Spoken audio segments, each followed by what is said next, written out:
I'm talking and we're starting. Great. Good afternoon. It is August 10th. Yes, it is. It's my sister's birthday. She is 50 years old today.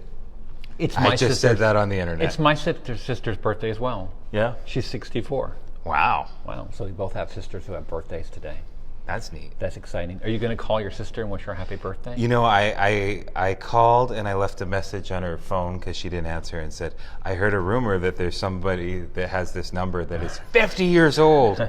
So I will call my sister when I'm through with Facebook Live. Yeah.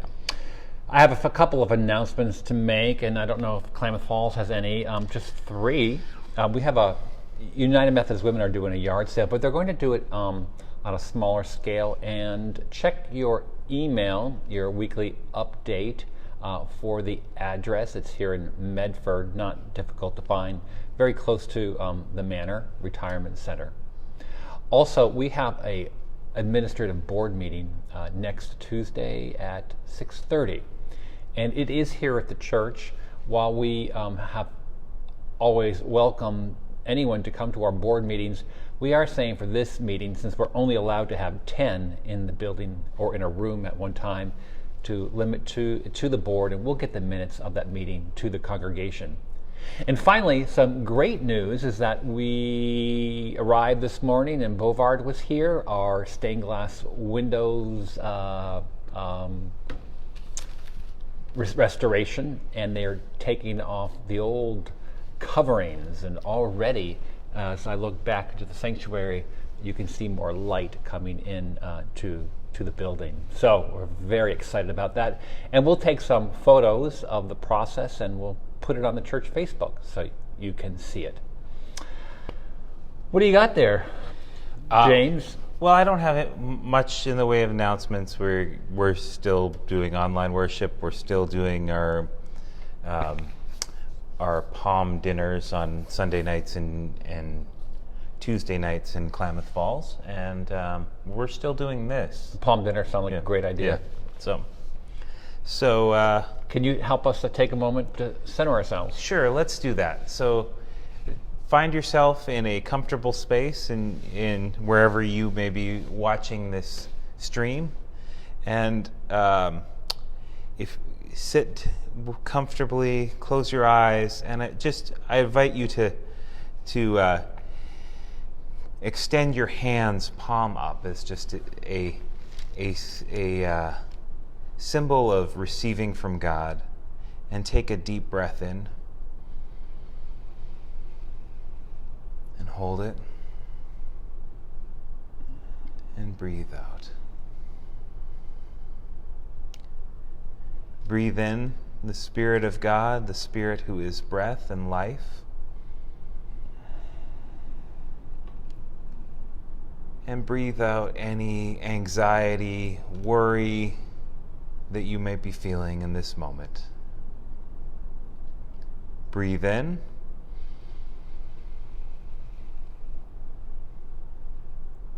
And exhale. And one more time, let's take a deep breath in.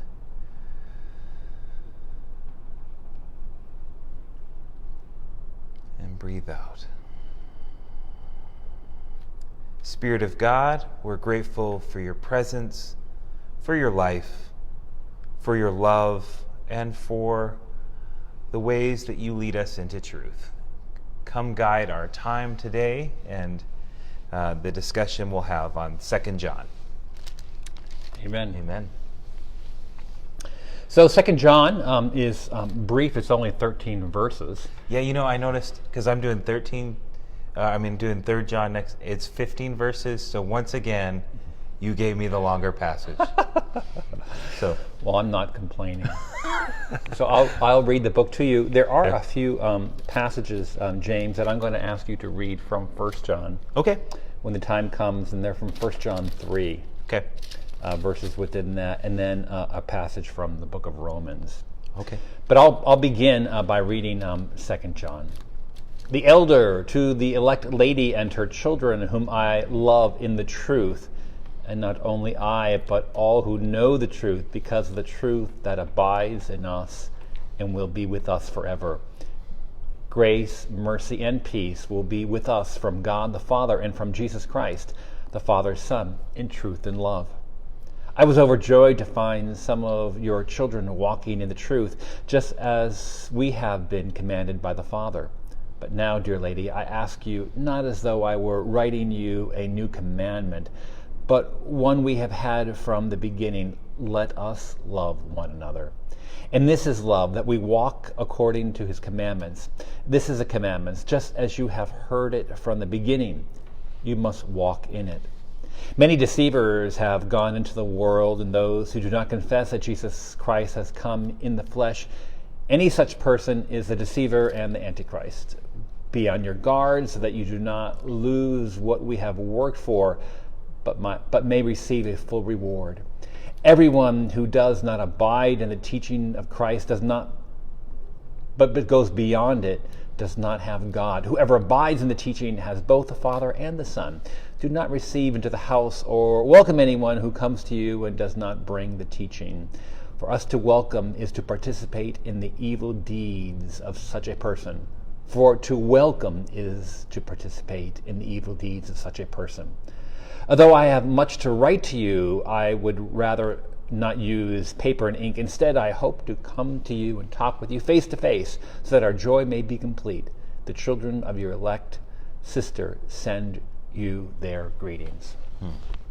So we have this brief letter. I think it might throw people off, the address to the lady, but let's take the word elder first. You know, really, the elder is just an older person, and then it became designated as like a superintendent. Yeah. We actually have those in the Methodist structure, or bishop. But at this point, those terms were kind of used loosely. You didn't have denominations and a real defined hierarchy. But the elder is just a kind of a certified teacher, I would say. Well, I mean, you're an elder. I'm an elder. I'm an elder in the Methodist Church, Yeah, right? so. But I was an elder at a young age, and now I'm an older elder. So I'm an elder. Yeah. So is that? Yeah. So wow, Ancient of Days. It is very different, though. I remember the first time I opened the church door to go in, my first appointment, and I looked very young. I was young, and somebody said to me, "Well, are you the preacher's son?" And I said, "Well, I am a preacher's son, but I am your preacher." It's a true story. The elder to the elect lady. The writer isn't writing to a lady. The lady is the church. The feminine is often used to describe the church, like the bride. Shoot, I was going to start calling my wife the elect lady. Also, discovered that in the Greek, lady is a female translation for Lord with the small L. Oh, really?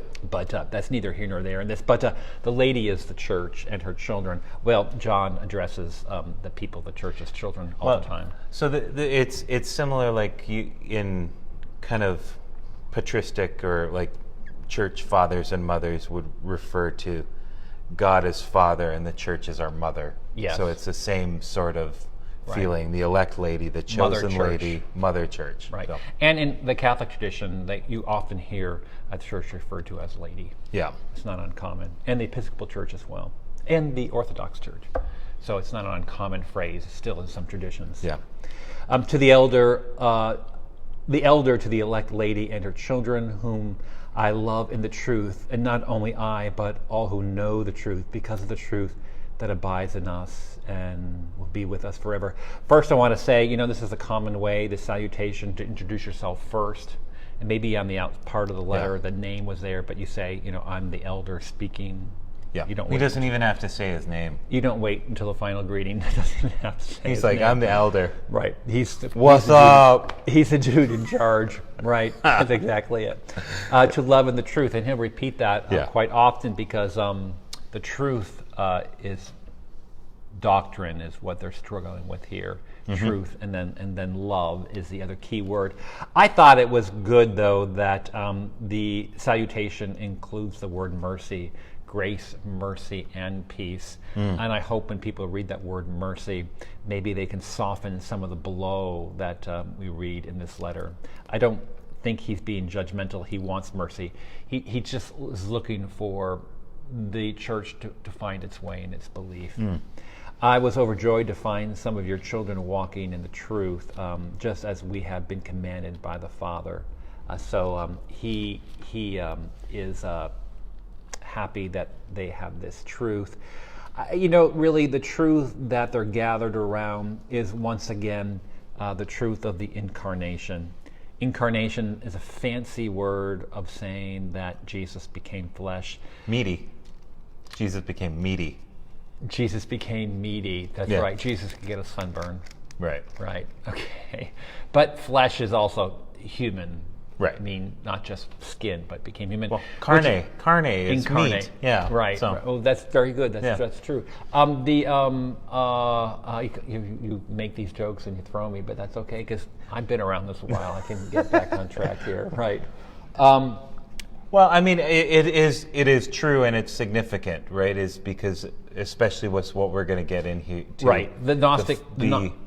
The feeling of substantialness. Right, and the Gnostic thinking was that, which was common then, was that the Spirit, well, there were different strains, but the main idea was that the Spirit came down upon Jesus at the baptism. That's when he became this person, like the Christ came into Jesus, and then it disappeared at the cross. Yeah. And that really is not a periphery view. That's really a substantial thing because it means that if that happened, then God didn't really suffer with us. God wasn't one with us. And this writer of John is just not willing to depart from that. Jesus needed to be fully human in order to have that salvific effect on the world, to have that path for us that God didn't abandon, but remained steady. And so he's overjoyed to hear that. Now, dear lady, I ask you, not as though I were writing to you a new commandment, but one that we have from the beginning. Let us love one another. And those are the two themes. You've got truth. What is that truth? That Jesus was human, but also divine, fully human, fully divine. And also that we love one another. Yeah. Can you read from John, 1 John 3:23? Because I think really that's what he's drawing from. There we go. And love one another. And this is the commandment that we should believe in the name of the Son, Jesus Christ, love one another just as he commanded us. Right. And it's hard for God to command us to love one another as he has loved us if in the end he didn't remain in the present with the suffering of humanity. So those two are very tied together, and they belong together. We were brought into the family of God in this way. The revelation of God in Christ Jesus takes place. It takes place, the revelation in this truth that he was flesh, died with us, and this love, truth and love, coming together, and that's important. I thought it was interesting that this word here, walk, is also in some translations translated as live. So I was overjoyed to find some of your children living in the truth, or I was overjoyed to find some of your children walking in the truth, living and walking. So it's really, like you said, it's to be fully employed in this belief. So all to say, it's not so much believing in a belief in a doctrine as believing in this expression of love that God gave us. That's good. Yeah. Many deceivers have gone into the world, those who do not confess that Jesus Christ has come in the flesh. So that's real important. Any such person is a deceiver and the Antichrist. And we talked about what those words meant. Yes. So we really heighten our anxiety when we hear the word Antichrist. Right. But it's someone in place of Christ, or something in place of the Christ. This other thought, this other Gnostic thought that it's not that God would not actually suffer for a world. It's not a bad movie starring Kirk Cameron. Right. Yeah. Right. But that is the crux of the matter, that God would actually suffer for a world. And it was very difficult for them to grasp. We've heard that all our lives, but this is a new concept. This idea that of God would personally, individually love and die for someone, that's all new. That really isn't Old Testament either. That's a new doctrine. Yeah. It's a new thought. Be on your guard so that you do not lose what we have worked for, but may receive a full reward. The hospitality thing can really throw you, but I think the key phrase here is that we do not lose what we have worked for, which is the faith. What he's referring to here is the church, like the Apostle Paul, was really developed by traveling preachers, by traveling speakers. They are itinerant, like early Methodism. And, I'm itinerant. We go from one place to the next. And so what he's referring to is, don't welcome with hospitality someone who speaks in this way to the church, because this founder of the church, this person is thinking the whole thing's going to get thrown off. All that we've worked for is going to be tossed to the side. Let's say central in the focus that God really does love the world and didn't abandon us, but that suffered for us and was on the cross. I think that's particularly important, that thought, in this time frame when this is written, because you're probably going into the 2nd century, the Roman Empire, which is a terrible time of persecution for the church. And what does happen if we believe that we've been abandoned? So put it in that historical context. And no, that's helpful. That's helpful, because otherwise, it looks like, what are the limits of hospitality? But if it's welcoming somebody as a teacher, that is a right. That is a different thing. Right. So that's what he says. Do not receive into the house or welcome anyone who comes to you and does not bring this teaching of a suffering God and a resurrected God. Right. For to welcome is to participate in the evil deeds of such a person. I tend to be Orthodox, and probably more Orthodox than most Methodists on the West Coast. And maybe that's just from my being in the Southeast for so long. I'm very socially very progressive. But I do believe that for a church to gather, we have to hold to some basic tenets. Otherwise, there's no form for us. And I think that's what the writer, in a sense, is doing here. And what are those basic tenets? And one for him, and I think I would agree here, is that Jesus was fully human, fully divine, in some mysterious way, and that God would be willing to suffer for a world.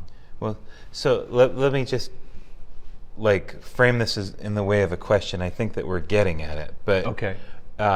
So the two themes here, aletheia and agape, right. Truth and love, right.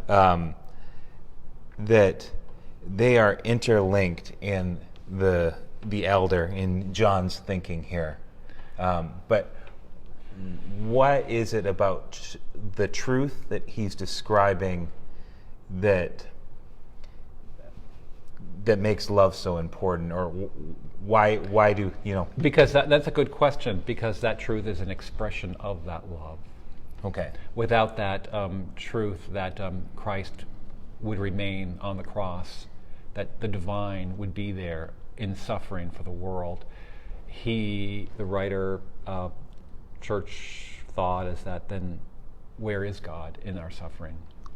Moltmann, I think, really points this out well. Moltmann, for our guest, was a theologian who... Is he still alive? No, he's died, but he was post-World War II, lived through World War II, was a pastor, and thought, okay, where is God? I mean, where is God on the cross? And it's kind of like Elie Wiesel, who's Jewish. Well, he's right there in the suffering child. Yeah. And you lose that. One of his most important works is The Crucified God, right? Right, So and that's what I'm referring to here. So his love is present in that. And if you take out the whole the fleshness of God, in that God became flesh, you kind of you lose that. So it's a big step in faith. Yeah, it's mystery. I think it's worth arguing over, whereas some stuff in the church is totally not worth arguing over. But that's central to our thought. All right. Well, that was very good, and I hope that you are all doing well out there, elect lady. So to the elect lady, we're signing off. All right. Bye-bye. Bye-bye.